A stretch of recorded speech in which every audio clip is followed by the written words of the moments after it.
Welcome back to another technical video. Today I'll be going through your questions, answering them, and hopefully finding that solution that you're looking for. Guys, remember to stay just a little bit crazy just like me, and hopefully get to that resolution you need. Now, let's get started.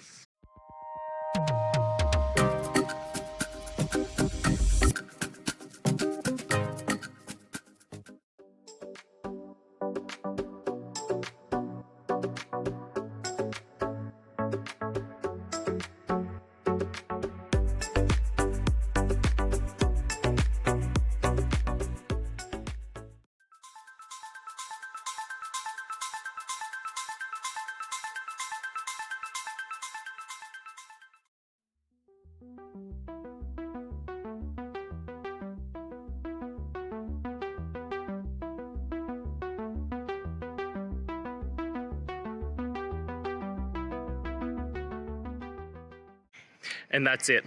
I hope that that's helped find the solution that you're looking for. And if it did, please, I'd appreciate it if you hit the subscribe button. Every time you hit it, it really helps. Now, I'll see you next time you need some technical help. And until then, have a good one.